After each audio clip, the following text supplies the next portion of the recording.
Halo semuanya, selamat datang di Ngobrol Tengah Malam. Podcast yang nemenin kamu ngobrol santai, tapi topiknya suka bikin mikir lama. Kalau dipikir-pikir ya, ada tempat-tempat tertentu yang sebenarnya kelihatan biasa aja, bahkan cantik. Tapi entah kenapa, dari pertama datang tuh rasanya beda. Bukan takut yang lebay, cuma kayak dada agak sesak, pikiran jadi lebih waspada.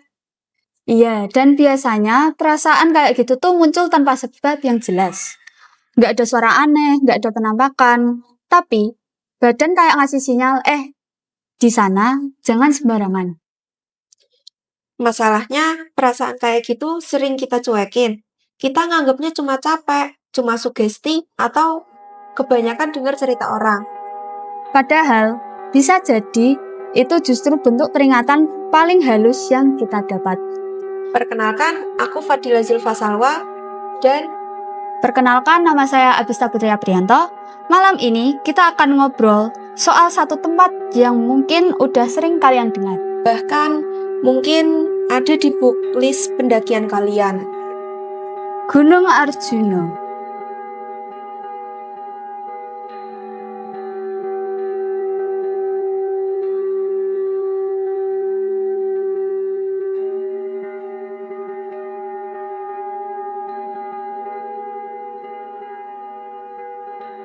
Mahasiswa Universitas Brawijaya atau UB Malang, Jawa Timur dilaporkan meninggal saat mendaki di Gunung Arjuna.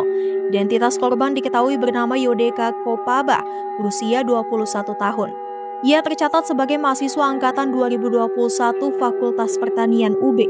Korban diduga meninggal karena serangan hipotermia di mana kondisi suhu tubuh turun di bawah suhu normal. Adapun kronologi kejadian korban tewas ialah bermula saat korban bersama 6 orang temannya mendaki Gunung Arjuna pada Jumat 18 Agustus sore. Pada hari pertama pendakian, korban sudah sakit dan merasa tidak enak badan. Meski demikian, rombongan berhasil mendaki sampai di pos 1. Perjalanan kemudian dilanjutkan hingga mereka tiba di pos 2 pada Jumat malam sekira pukul 10 malam. Di sini kondisi kesehatan korban semakin tidak baik. Pada akhirnya diputuskan korban ditinggal di tenda bersama satu teman perempuan. Sementara 5 temannya yang lain tetap melanjutkan perjalanan. 5 orang baru kembali ke pos 2 pada Sabtu 19 Agustus. Rombongan menginap di pos 2 hingga Minggu 20 Agustus pagi. Kondisi korban ketika itu sudah terlihat membaik. Ia sudah bisa beraktivitas bahkan memakai sepatu. Namun sekira pukul 8 pagi korban tiba-tiba jatuh pingsan. Seorang relawan sekaligus saksi mata Wibowo memberikan kesaksiannya. Ia mengetahui kondisi korban saat bertemu dengan rekannya pada Minggu 20 Agustus sekira pukul 9 pagi. Wibowo langsung mendatangi pos 2 lokasi tenda korban. Ia menyebut saat itu sudah tidak ada tanda-tanda kehidupan di tubuh korban.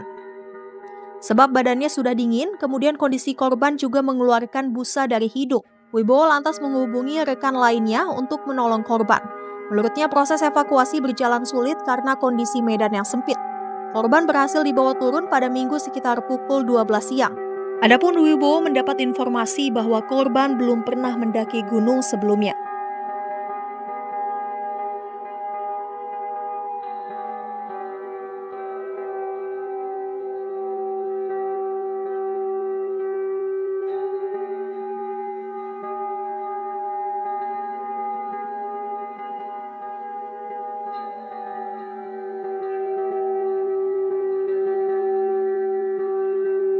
Dikenal indah, tinggi, menantang, tapi juga penuh cerita yang nggak bisa dijelaskan. Kalau ngomongin Gunung Arjuna, orang biasanya langsung kepikiran pemandangannya, jalurnya, hutannya, kabutnya, semuanya kelihatan estetik. Tapi lucunya, setiap kali Arjuna dibahas, hampir semua ada embel-embel ceritanya. Bukan cuma soal capek atau tersesat, tapi cerita yang bikin orang mikir, kok bisa kejadian kayak gitu? Dan ceritanya tuh bukan yang lebay, justru sering dimulai dari hal-hal kecil kayak perasaan gak nyaman, suasana yang tiba-tiba berubah, atau kejadian sepele tapi ganjil. Makanya Arjuna itu sering dianggap bukan sekedar gunung, tapi tempat yang punya aturan sendiri. Banyak pendaki yang cerita awalnya mereka santai, datang dengan mindset, ini cuma gunung, yang penting fisik kuat. Sampai akhirnya Mereka ngalamin hal-hal kecil yang bikin mikir 2 kali, kayak denger suara langkah di belakang, padahal rombongannya cuma sedikit. Atau ngerasa kayak ada yang ngeliatin, tapi pas nengok hutannya kosong. Yang bikin merinding tuh, kejadian kayak gini sering dialamin orang-orang yang sama sekali nggak percaya hal mistis. Dan setelah itu, baru mereka sadar, mungkin ada hal yang nggak bisa kita samain dengan logika. Warga sekitar Arjuna sering kali ngingetin soal sikap. Bukan ritual ribet, tapi hal-hal dasar kayak ngomong sopan, nggak sombong, nggak keremehin. Sayangnya, ada aja pendaki yang nganggep ini lebay.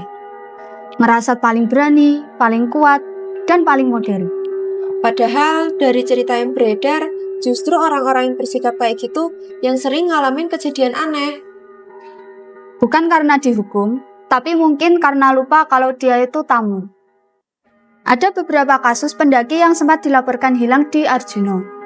Dan yang bikin banyak orang heran, beberapa dari mereka ditemukan di jalur yang sebenarnya sering dilewatin. Seolah itu mereka bukan nyasar jauh, tapi kayak nggak dikasih lihat jalan pulang. Cerita-cerita ini yang bikin banyak pendaki senior selalu ngingetin satu hal, jangan pernah sok jago di alam. Sebenarnya ada juga penjelasan logis, faktor capek, cuaca ekstrim, oksigen tipis bisa bikin berhalusinasi. Dan itu masuk akal. Tapi anehnya, ada detail-detail yang nggak selalu bisa dijelasin dengan teori. Makanya, perdebatan soal Arjuna tuh nggak pernah selesai. Karena pengalaman orang-orang nggak bisa dipukul rata. Kalau kita tarik garis besarnya, dari semua cerita tentang Arjuna sebenarnya pesan tuh nggak ribet. Bukan soal serem-sereman. Bukan juga soal siapa yang paling berani. Lebih ke soal sikap, cara kita datang ke alam, cara kita ngomong, cara kita ngerasa punya kuasa. Kadang tanpa sadar, kita ngerasa alam itu cuma latar belakang buat ambisi kita. Padahal kenyataannya, kita tuh cuma numpang lewat gunung. Hutan dan segala isinya udah ada sejauh sebelum kita datang. Makanya warga sekitar sering banget ngingetin hal-hal sederhana. Jangan sombong, jangan asal ngomong, jangan ngeremehin. Bukan karena mistis doang, tapi karena itu bentuk hormat. Dan lucunya, orang sering nganggap hormat itu cuma soal ke manusia. Padahal ke alam juga sama pentingnya. Karena mau percaya hal-hal gaib atau enggak, alam tuh selalu punya cara sendiri buat ngebales perlakuan kita. Kadang halus, kadang lewat rasa nggak nyaman, kadang lewat kejadian yang bikin kita kapok. Jadi mungkin pesan terpenting dari semua cerita ini adalah jangan pernah datang ke alam dengan ego yang lebih besar dari rasa hormat. Gunung Arjuna mungkin akan selalu dikenal sebagai gunung yang cantik, pemandangannya indah, jalurnya menantang, dan ceritanya yang nggak ada habisnya. Tapi dibalik semua itu, Arjuna juga ngingetin kita kalau nggak semua hal di dunia ini bisa kita kuasai atau kita pahami seluruhnya. Dan mungkin justru disitulah letak pelajarannya, bahwa manusia nggak selalu harus jadi yang paling tahu, paling berani, atau paling benar. Kadang yang perlu kita lakuin itu cuma satu, tahu diri. Tahu diri kalau kita ini tamu, tahu diri buat jaga ucapan, jaga sikap, dan jaga niat, kemanapun kita melangkah. Karena alam nggak pernah minta disembah, tapi selalu minta dihargai. Cerita-cerita tentang Gunung Arjuna malam ini bukan buat nakut-nakutin, dan bukan juga buat dipaksa dipercaya. Anggap saja ini pengingat kecil bahwa di tempat setinggi apapun kita berdiri, selalu ada batas yang nggak boleh kita lewatin. Dan mungkin misteri terbesar dari sebuah gunung bukan tentang apa yang tersembunyi di dalamnya, tapi tentang sejauh apa manusia bisa belajar buat rendah hati. Terima kasih udah dengerin Ngobrol Tengah Malam. Sampai ketemu di episode berikutnya.